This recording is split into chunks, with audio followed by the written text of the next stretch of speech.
Venez investir dans le sud. Voilà, venez investir dans le sud, c'est important, il fait bon, il fait chaud et on adore ça. Bonjour à tous, je suis Wendy Soriano, avocate en droit immobilier et aujourd'hui, je suis en présence de Laurent Rochette qui va se présenter. Bonjour à tous, donc Laurent Rochette, j'ai travaillé en tant que gestionnaire de patrimoine pendant 3 ans dans le groupe Allianz à Montpellier. D'accord. Ensuite, j'ai fait 10 années en tant que conseiller en investissement immobilier dans le groupe Omnium Finance. Alors Omnium Finance, je crois que maintenant ça s'appelle Stellium ou Finzel. Donc là, j'ai vendu du neuf pendant 10 ans. C'était en marketing de réseau. Donc après, j'ai développé une équipe d'une 40aine de personnes. Ah, quand même.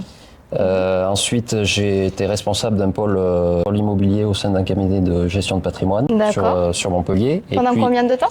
Là, je suis resté 3 ans, au niveau de 3 ou 4 ans, sur ce cabinet de gestion de patrimoine. Et après, j'ai rencontré Serge, le président actuel de Promouvoir Conseil. Voilà, on a échangé, on s'est bien entendu et j'ai intégré Promouvoir Conseil, ça fait un peu moins de 2 ans, pour mon plus grand plaisir. Bon, bah super. Donc, il y a un gros background derrière au niveau de l'immobilier. Ouais, j'ai toujours navigué dans l'immobilier, toujours dans les chiffres, dans les simulations financières. Ouais. Et je suis resté là-dedans et je crois que ça va durer encore quelques années. Mais c'est ça qui est super, c'est que je vois bien, ça qui est intéressant dans ton parcours, c'est que tu as autant le côté financier, stratégie fiscale, que la stratégie immobilière.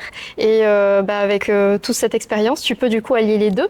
Et tu as vraiment une vraie expertise dans ce domaine-là. Ouais, c'est ça, d'autant plus que j'ai oublié un petit 3-4 années de ma vie où j'ai fait de la chasse immobilière. Donc je travaillais pour des gros groupes type des sociétés près de Montpellier, Royal Canin, Schlumberger, Areva, Ubisoft. Orchestra, des sportifs de haut niveau. Et je cherchais la résidence principale ou investissement pour eux, investissement locatif. Donc voilà, donc mon activité colle bien avec tout ce que j'ai à faire au niveau de Promouvoir maintenant, puisque toute mon expérience, je le mets au service de Promouvoir. De Promouvoir. Et justement, est-ce que tu peux nous parler un peu plus de Promouvoir ? Qu'est-ce que cette société ? Alors Promouvoir, c'est on est opérateur. En fait, on commercialise des appartements. On commercialise des immeubles en globalité. Donc on a des appartements. Donc on achète soit en direct, soit on a des porteurs d'opérations au niveau de nos immeubles. Des immeubles on en discutera peut-être un peu plus tard, mais sur différentes communes éligibles à la loi de Normandie. Des immeubles qu'on va sourcer, puisque quand je suis rentré au niveau de Promouvoir, donc je suis rentré en tant que prospecteur foncier. D'accord. Donc pour visiter, checker, valider l'emplacement et l'environnement des immeubles. Parce que justement, je te coupe, est-ce que tu peux expliquer un peu plus qu'est-ce que c'est être prospecteur foncier ? Parce que c'est vrai que c'est un terme qui ne parle pas forcément à tout le monde. Oui. Au niveau de la prospection, alors je termine juste avec l'idée des immeubles et de Promouvoir, c'est qu'en fait, voilà, on commercialise, on achète des immeubles, soit on garde l'organisation des appartements, soit on redécoupe avec des postes DDP, des PC, etc. Et après, c'est des produits qu'on commercialise auprès des conseillers en gestion de patrimoine. D'accord. Qui vont proposer ces produits à des investisseurs qui sont soucieux de leur fiscalité ou d'utiliser leurs impôts pour se créer du patrimoine. Oui. Et donc la prospection foncière, c'est ça, c'est le sourcing, c'est essayer de trouver des immeubles qui correspondent à ce qu'on recherche dans des communes éligibles à la loi de Normandie.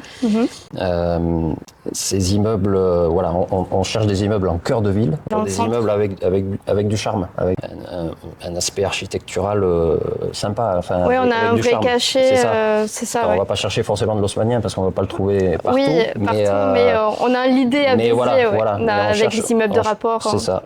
Et on cherche des immeubles pas forcément gigantesques. Ça nous arrive d'avoir des immeubles de 3 lots à 15 lots. Ça, c'est la moyenne. Actuellement, on est sur des actifs qui sont un peu plus importants, qu'on est en train de travailler. Et la faisabilité de l'opération, en fait, c'est ça. C'est déjà trouver l'emplacement, l'environnement, le bel immeuble. Et après, derrière, mettre tout le process en place pour les études financières, pour voir ce que l'on peut en faire avec les problématiques. Je pense qu'on y reviendra sur les problématiques juridiques et d'urbanisme. Exactement. Mais voilà, et au niveau de la recherche des immeubles, on peut se dire, qu'est-ce qui fait que... Bah oui, qu'on va choisir celui-là plutôt qu'un autre. Celui-là, en fait, je les travaille de façon...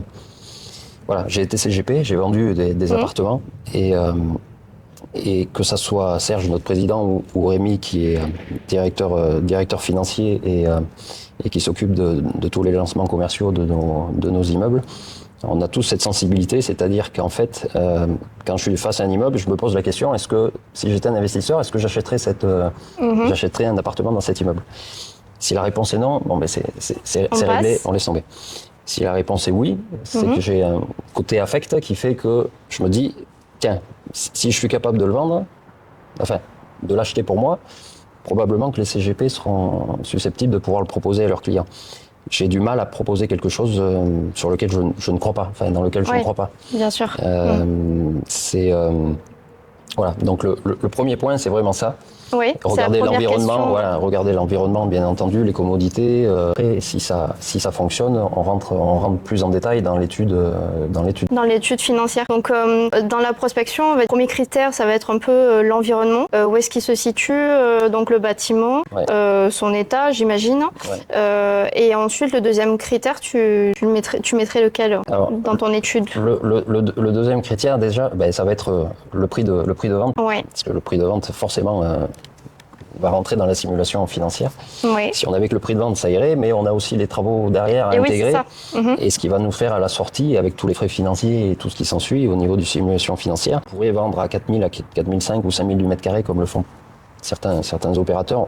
On ne sait pas faire, on n'a pas forcément la force de frappe pour vendre à ce prix-là. D'autant plus, on ne sait pas le faire, mais on n'a pas envie de le faire. Oui. On veut rester sur des prix cohérents au niveau du marché. On veut être sur des prix cohérents avec l'immobilier neuf. D'accord. On ne veut pas survendre les produits parce qu'il y a de la déficit. On essaie de bien acheter, d'essayer de négocier au mieux et derrière faire rentrer puisque les travaux, quand on travaille en Normandie, il nous faut des travaux. Donc j'allais dire, peu importe le tas de l'immeuble, puisque de toute façon, on a obligation d'avoir des travaux. Au moins 25% du montant de l'acquisition. Oui, donc il faut des travaux importants. Il nous faut des travaux. Alors, parce que justement, pour faire cette étude, est-ce que vous avez un partenaire avec qui vous travaillez habituellement qui vous fait très vite ces calculs-là? Plutôt, c'est un indépendant, quelqu'un en interne? Comment vous fonctionnez? Parce que j'imagine qu'il y a une question de rapidité et il faut que ça soit bien évalué. À partir du moment où on valide un immeuble, première chose à faire, on fait un préestimatif travaux, on fait une analyse, je fais une pré-analyse financière qui est validée par Rémi après par la suite pour voir si ça fonctionne. D'accord. À partir du moment où ça fonctionne, on a un estimatif travaux, on peut avancer sur une négociation avec le propriétaire de l'immeuble. À partir du moment où on avance sur la négociation, si ça va au bout et qu'il nous valide l'ordre, on fait intervenir donc la structure avec laquelle on travaille au niveau des travaux. Alors la structure elle est simple puisque en fait on a Serge qui est président de Promouvoir et en fait la personne qui nous fait les travaux qui est contractant général et qui a toute une équipe d'archi, de maîtres d'œuvre derrière pour mettre tout en place au niveau des travaux, c'est son frère. D'accord. Ça reste en famille, donc on a totalement confiance au niveau de l'exécution des travaux. On a confiance à ce qu'ils nous chargent pas au niveau des travaux pour faire une marge, sinon on va l'engueuler. Sinon, c'est comme ça qu'il y a des projets qu'au final, soit ils aboutissent pas, ou soit au final, au niveau de la commercialisation, ça part pas. Je vois d'un point de vue de mes clients, et notamment les particuliers qui se lancent en fait dans l'achat d'un immeuble de rapport, et derrière, qu'ils essayent, eux, de faire leur propre commercialisation entre guillemets et justement si on se plante à ce niveau-là, c'est là où on fait un très très mauvais deal et que les gens ils se retrouvent dans une très grosse problématique financière avec un immeuble qui sera trop cher et qui ne pourront pas après revendre. Je pense que c'est super important en fait d'avoir en interne ou du moins quelqu'un avec qui on a l'habitude de travailler qui va vraiment nous faire un calcul précis des travaux. Donc c'est votre force à vous. Il y a les travaux et puis ce qu'il faut absolument vérifier en dehors des travaux, c'est qu'on nous voit une surface qui n'est pas toujours exacte. Donc à partir du moment où on valide un dossier, on a une personne donc de l'équipe entre guillemets travaux qui vient faire le mesurage complet de l'immeuble, des surfaces, pour avoir un plan de l'existant. Parce que c'est pas contre les agents immobiliers ou personne, hein, c'est toujours compliqué. C'est 300 mètres carrés de surface habitable et puis après, quand on avance dans le compromis, etc., et qu'on avance sur les dossiers, on se rend compte qu'il nous manque 10 mètres carrés ou 15 mètres carrés. Ah oui. Donc, c'est quelque chose qui est assez 15 mètres carrés à X milliers d'euros le mètre carré, ça peut mettre en péril la simulation financière et puis la globalité du projet. Donc en fait, on a quelqu'un qui vient faire le mesurage avec un appareil spécifique. Derrière, on a toute l'équipe archi qui vient pour valider le montant des travaux qu'on avait préestimé dans la simulation financière. D'accord. Et derrière, après, on voit la faisabilité au niveau du montage.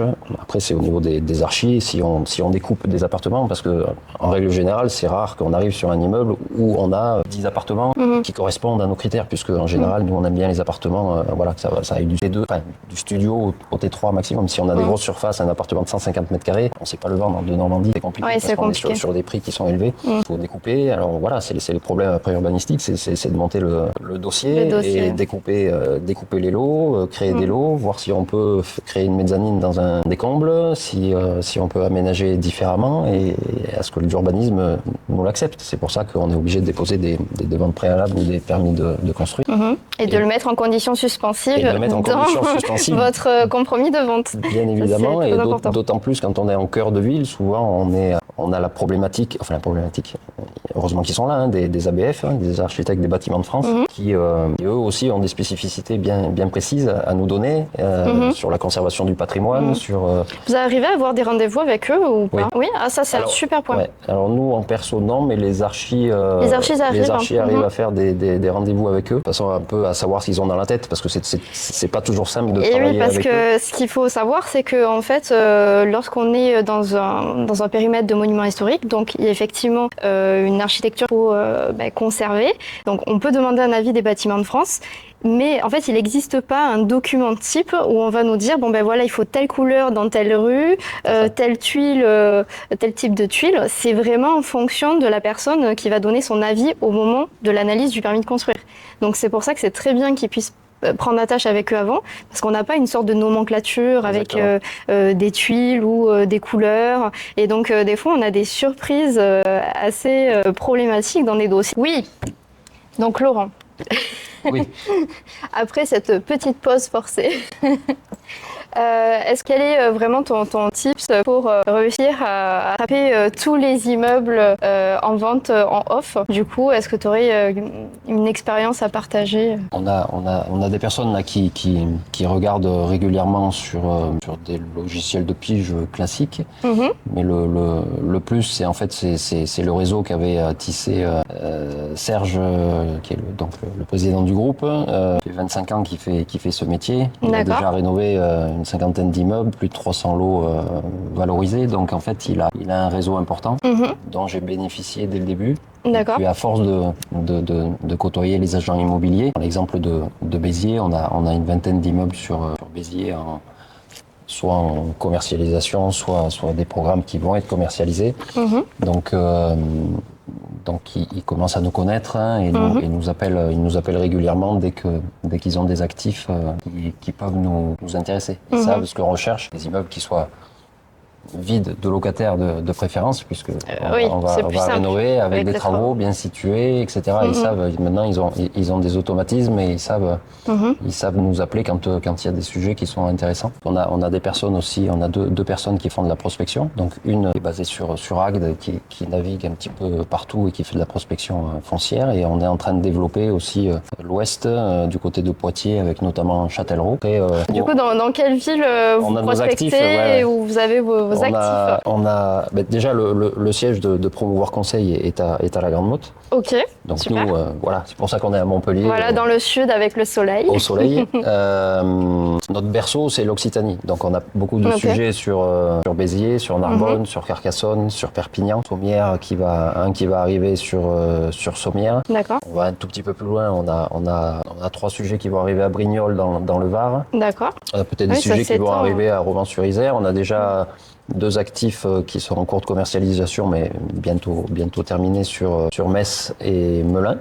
D'accord. Donc on est en train de s'agrandir et d'élargir un peu notre secteur. Le cœur de notre activité, c'est toujours bien sûr les villes qui sont éligibles de Normandie, qui ont un réel potentiel locatif. C'est-à-dire que quand on travaille Béziers ou Narbonne ou Carcassonne, c'est parce que elles sont automatiquement de Normandie qu'on y va. C'est parce qu'en fait il y a un vrai potentiel. C'est des communes qui ont validé, qui ont demandé à avoir l'agrément pour être éligibles de Normandie. Donc c'est des villes qui ont envie de se développer, qui ont envie de rénover leur centre-ville, voilà, de réhabiliter les immeubles qui sont un petit peu abandonnés, redonner de la vie. Et c'est ce qu'on voit sur Béziers notamment, qui a explosé et qui a considérablement évolué ces dernières années. De toute manière, c'est vraiment une ligne directrice que s'est donnée en fait le gouvernement.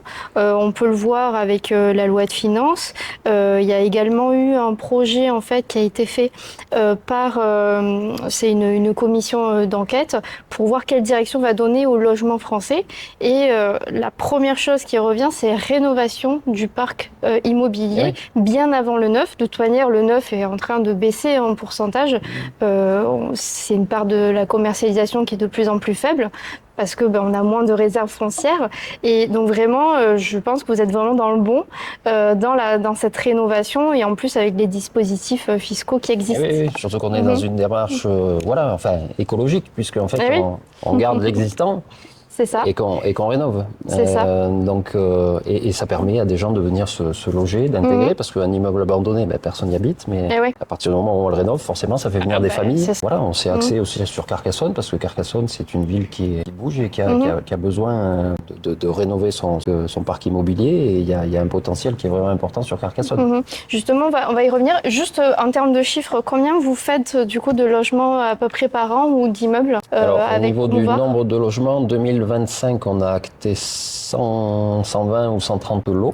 L'objectif pour cette année, c'est 200 lots. 200 lots. Et l'objectif pour l'année prochaine, c'est 350 lots.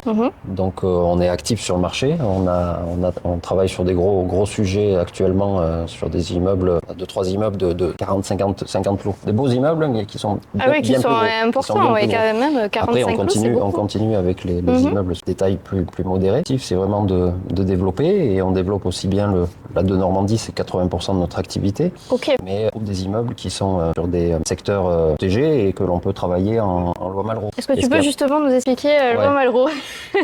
Alors, juste au niveau du montage, au niveau de nos dossiers, ce qui est important, c'est qu'en fait, il y a un montage juridique strict à partir du moment où on est... Enfin, c'est pas à toi que je vais l'apprendre, mais on a un montage strict à faire au niveau de l'éligibilité, au niveau de la de Normandie, et d'autant plus en Malraux. Donc, à partir du moment où on travaille ces immeubles, on travaille avec le cabinet Rivière à Bordeaux, qui est un cabinet d'avocats qui est spécialisé dans ce domaine-là. Qui est spécialisé dans ce domaine-là, et qui sécurise pour nos investisseurs, enfin pour les investisseurs des CGP, qui sécurisent l'investissement au travers d'une ASL, une association syndicale libre. C'est-à-dire que voilà, c'est une super syndic de copropriété. Il y a le syndic de copro classique qui gère les communs, et le cabinet Rivière via l'ASL qui va gérer les communs et les parties privatives. Donc en fait, tous les déblocages de fonds se font par le cabinet Rivière suivant l'avancement des travaux, etc. C'est pour sécuriser nos investisseurs. Donc c'est important d'avoir la signature du cabinet Rivière, et pour la de Normandie, qui nous fait des lettres d'éligibilité pour chaque appartement. Toujours être accompagné, très important.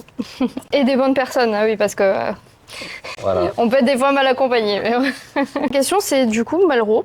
Si tu peux nous expliquer, Malraux, et de Normandie, bien évidemment, qui sont les deux dispositifs que vous utilisez le plus. Oui, alors de Normandie, c'est assez simple. Tu payes 3 000 € d'impôts. On va dire que tu te dis, j'aimerais bien arriver à 0. Donc pour calibrer, si tu investis dans un logement de Normandie, foncier plus travaux à hauteur de 150 000 €, tu as droit à 2% de réduction d'impôts par an. D'accord ? Donc 2% de 150 000, chaque année, tu vas avoir une réduction d'impôts de 3 000 €. Ça, c'est pendant 6 ans. 6 ans, c'est ton obligation de location vis-à-vis de l'État. Pour bénéficier de la réduction d'impôts, tu dois t'engager à minimum louer ton appartement pendant 6 ans. Si tu le vends à la 3e année, tu es susceptible d'être qualifié et de rembourser ton économie d'impôts. Donc là, tu vas faire 18 000 € d'économie d'impôts. Sur 6 ans. Tu peux proroger de 3 années supplémentaires. Donc tu vas avoir 2% de plus. Donc en général, la plupart des investisseurs partent sur au moins 9 ans. Puisqu'on a 2% chaque année. Ah oui, 9 ans. D'accord, je pensais qu'ils partaient plus sur 6 ans, moi, les personnes. Après, ça dépend des CGP, comment ils montent le dossier avec leurs clients. Le dossier, après, tout dépend de... Ils ont le choix, du coup. Quand oui. Ça, ils peuvent sortir à 6, à 9 ou à 12. Ça, c'est important. Sauf que de la 10e année à la 12e année, c'est 1%.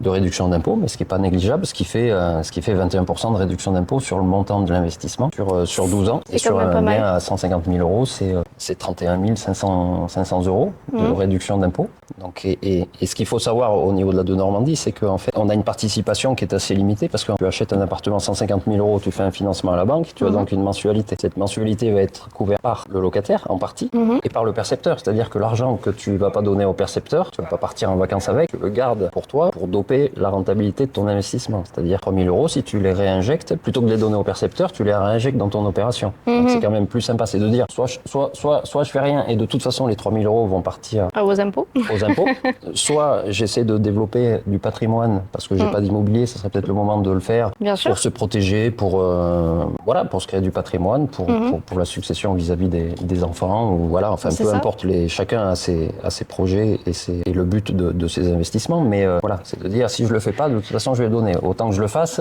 et que l'argent que je vais aller donner au percepteur, je le donne. Et c'est vrai qu'après on a une participation qui est voilà, sur 150 000 euros, peut-être que tu es à 250 euros, ou dans le projet ça peut peut-être monter à 300 euros de participation, mais avec une rentabilité, ce qui dope le TRI, le taux de rendement interne, peut passer à 7, 8, 9% de rentabilité avec un TRI intéressant. C'est l'effet de levier de... Oui, en fait justement cet effet de levier est très intéressant et moi c'est pour ça que j'aime beaucoup en fait ce système-là par rapport par exemple au Pinel. On avait fait beaucoup, les gens en avaient parlé beaucoup et on se rend compte avec le temps que les gens en fait ils ont acheté à un prix délirant en fait des logements neufs qui aujourd'hui, avec le recul on voit bien c'est des investissements qui n'étaient pas en fait du tout rentables.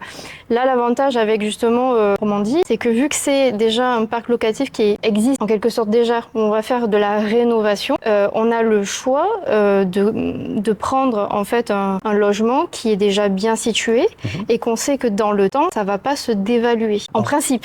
L'environnement est figé, normalement. Normalement, après conjoncture économique, bien évidemment. Alors, on a été victime de trop de soleil, voilà. Voilà, c'est le désavantage d'habiter dans le sud. Du coup, la caméra s'est éteinte parce qu'il fait trop chaud, voilà, en plein mois de mars. C'est super. Venez investir dans le sud. Voilà, venez investir dans le sud, c'est important. Il fait bon, il fait chaud et on adore ça. Du coup, ce que j'étais en train d'expliquer, la loi de Normandie, je trouve ça extrêmement intéressant par rapport au justement Pinel. Beaucoup de gens ont investi en Pinel parce que c'était du neuf. Les gens étaient intéressés parce que c'était neuf. Ils ont tous, enfin pas tous, on va pas faire de généralité, mais beaucoup de personnes ont beaucoup surpayé leurs biens. Et après tant d'années, on se rend compte que finalement, leur investissement, il n'était pas si bien que ça. Et surtout, ils n'ont pas pu créer un véritable actif patrimoine et notamment patrimoine dit familial, si vous voulez après le transmettre à leurs enfants. Alors que là, de Normandie, on est sur des immeubles ou des lots généralement qui sont sur un secteur géographique qui fonctionne bien, avec des immeubles qui existent déjà, où il y a déjà du coup une vie en fait, dans ces endroits. Alors contrairement au neuf, on va venir créer des quartiers et on ne sait pas trop qu'est-ce qu'ils vont devenir ces quartiers. Alors que justement avec des immeubles qui existent déjà, où on va venir juste apporter de la rénovation, on s'assure déjà de l'endroit de où est-ce qu'on achète le logement en fait. Et donc ça nous permet d'avoir une visibilité, enfin moi je trouve, sur l'actif immobilier sur lequel on va venir en fait vraiment investir. Et donc ça évite, je pense, alors on verra, l'avenir nous le dira, mais je pense que ça va éviter ce système de Pinel où les gens ils se retrouvent avec 6-7 ans après avec des investissements en fait soit zéro, voire même négatif pour certaines personnes. J'aurais pas dit mieux. C'est ça quand on investit sur Montpellier, alors on n'est pas en de Normandie, mais quand on investit sur Montpellier, la problématique c'est qu'on n'est pas sur une ville en devenir, donc on est déjà sur des prix qui sont élevés. Donc certes le patrimoine est sympa, mais voilà, et je prends l'exemple que ce soit Narbonne, Carcassonne, où l'objectif c'est de développer le cœur de ville. Il y a déjà beaucoup de commerce, mais faire revenir encore plus de commerce, faire revenir des familles, etc. Et en fait, il y a tout à faire. Donc en fait, c'est là qu'il faut investir. C'est quand il y a 47 000 habitants. Il y a du potentiel. Oui. Sur Carcassonne, c'est 47 000 habitants, c'est 2 500 000 touristes par an avec la cité qui est classée à l'UNESCO. C'est un cœur de ville qui est vraiment très agréable et marché locatif qui est tendu parce que en fait, il est très difficile de trouver des logements à la location à l'année sur Carcassonne parce que la plupart des gens qui ont fait des investissements ou qui avaient des biens de petite superficie, studio T2, ils les ont tous transformés en Airbnb pour pouvoir louer.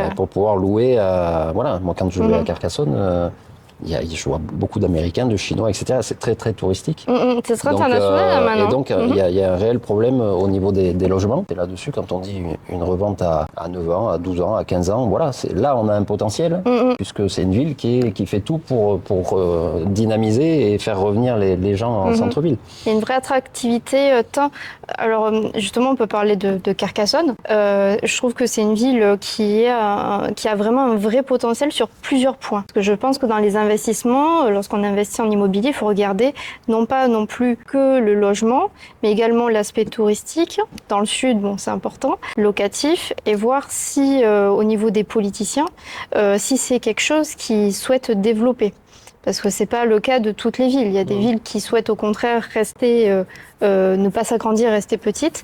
Et on a d'autres politiques qui souhaitent au contraire agrandir la ville, faire venir du monde avec une politique dynamique. Et je pense que Carcassonne coche un peu toutes les cases. Ouais, on le pense puisqu'on l'a étudié. On va pas sur Carcassonne comme ça. On fait des études. On a validé le fait qu'il y avait un réel potentiel sur Carcassonne. Donc, quel est le prix du mètre carré à Carcassonne actuellement ? Sur Carcassonne, pour nos programmes. Oui, pour vos programmes, oui. Pour nos programmes, on se situe sur Carcassonne sur les plus grandes surfaces, donc inférieures à 80 mètres carrés, enfin 70 mètres carrés. On doit tourner aux alentours de 2800 euros du mètre. Et sur les plus petites surfaces, on va être à 1400, 3500. On reste cohérent avec le prix du marché du neuf.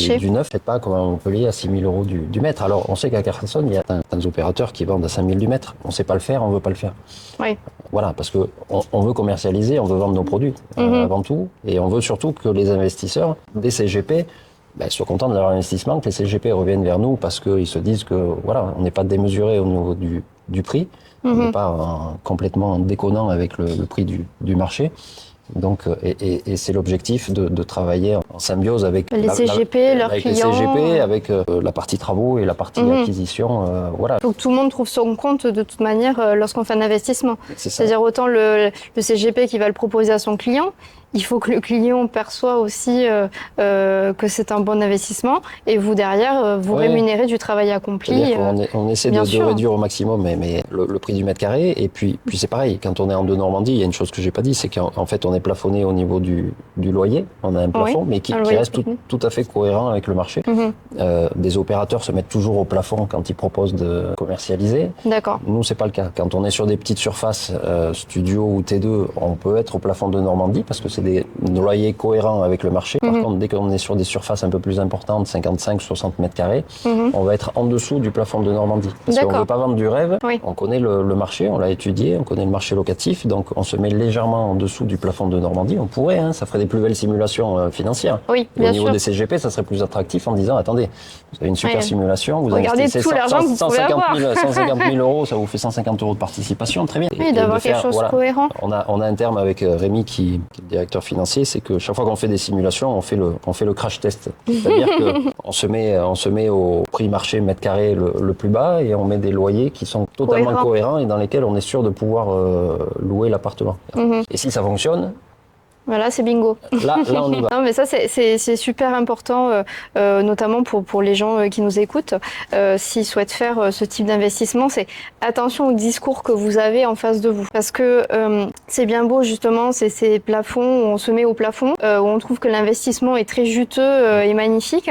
Mais lorsqu'on est, justement, on nous vend ce type de produits, on va dire entre guillemets tout prêt, on oublie un peu la réalité du marché derrière. Et c'est ça qu'on vient beaucoup critiquer. On veut pas vendre du rêve, on veut que nos CGP soient contents et qu'on continue de développer notre réseau de CGP, qu'on continue de les animer.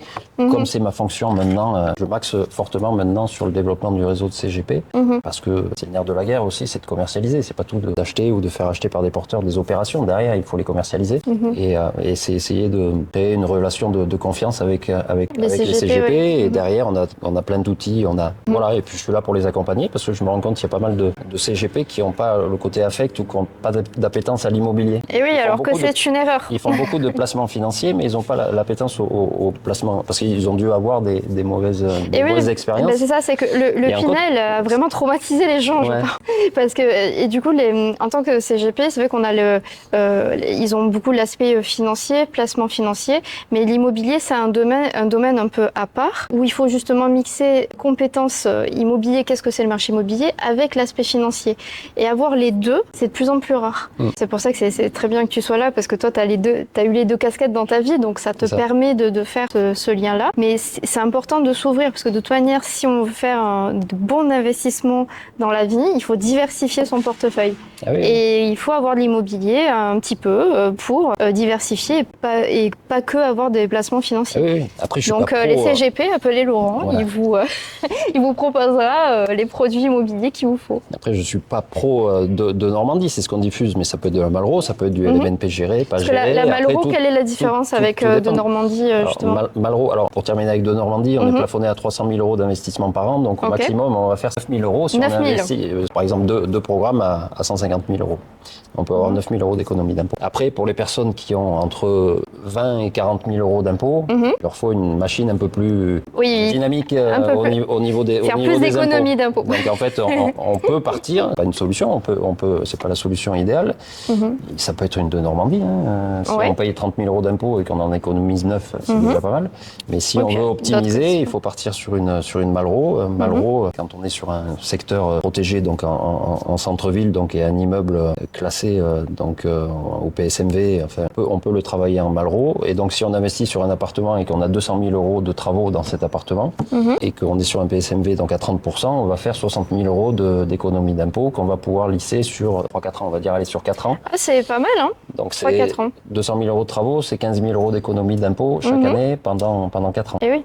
Donc avec une obligation de location pendant 9 ans. Et en général, c'est un peu plus que de Normandie du coup, l'obligation. Une obligation de location pendant 9 ans. Voilà, on est plafonné à 400 000 euros de travaux. 120 000 euros d'économie d'impôt maximale sur un investissement, c'est 400 000 de travaux. Sur 4 ans du coup, c'est... Toujours, 120 000 sur 4 ans. C'est vraiment pas mal. Donc c'est 30 000 euros d'économie d'impôt par an. Et c'est super, et vraiment la clé de toute manière de ces investissements, c'est de vraiment d'acheter au bon prix. C'est ça, et voilà, après c'est au CGP de voir la problématique et de faire l'analyse financière qui correspond le plus au client. Après, c'est peut-être pas la de Normandie, c'est peut-être pas le Malraux, c'est peut-être autre chose.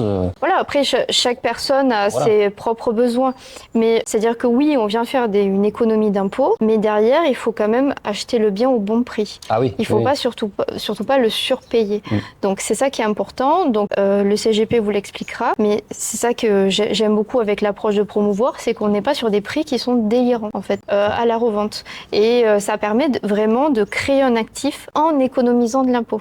Voilà, et pas faire l'inverse, c'est-à-dire économiser de l'impôt et potentiellement avoir un actif immobilier derrière. Voilà. Sinon, ça ne sert à rien en fait. Donc, on repart sur un immeuble neuf, en fait. On garde la coquille, mais exactement. On fait du sol au plafond, mais du clé en main. De la cave au grenier, y compris la toiture. On refait tous les passages, toute la plomberie, l'électricité, enfin on refait tout. On repart sur un appartement avec du parquet, des décennales, cuisine neuve, avec les biennales, les décennales, toutes les garanties qui sont derrière. Donc, essayer de faire le plus sécure possible pour les investisseurs. Parlons bien.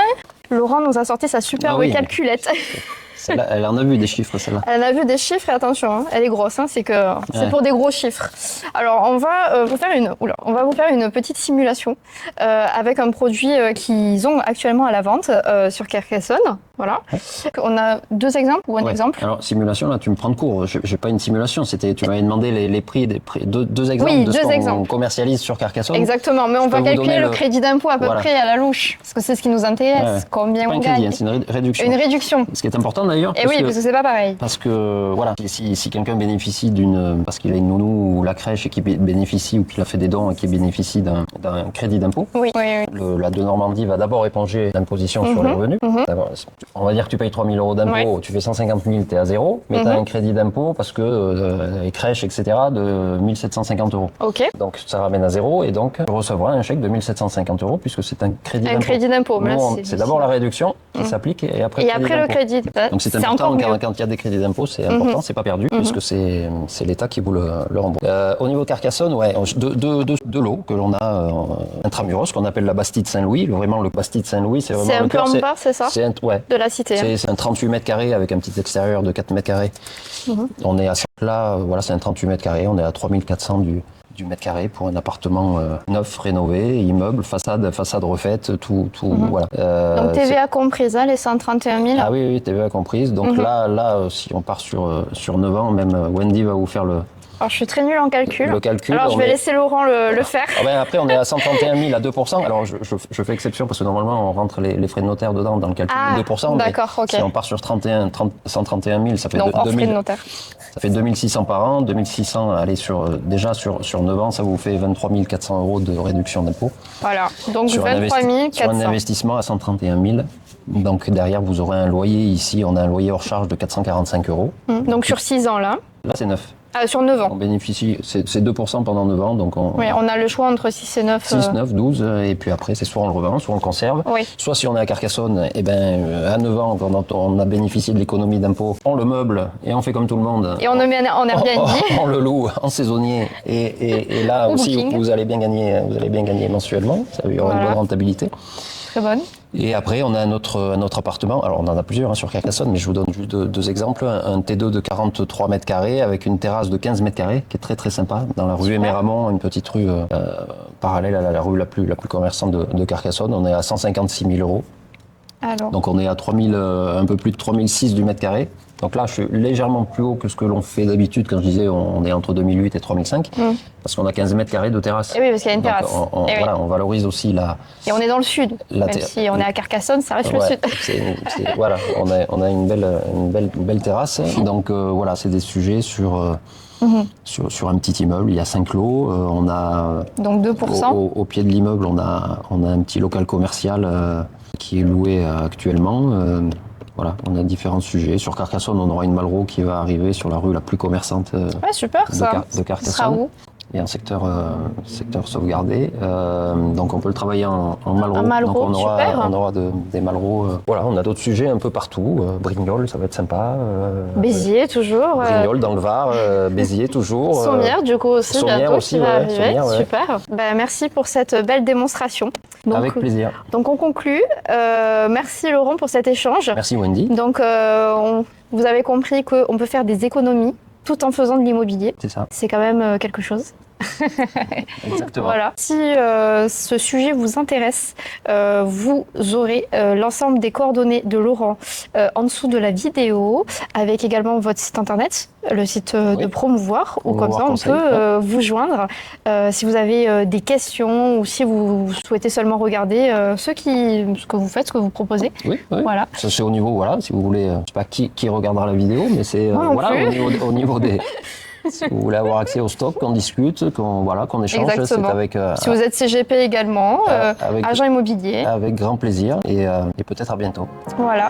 Merci beaucoup. Merci.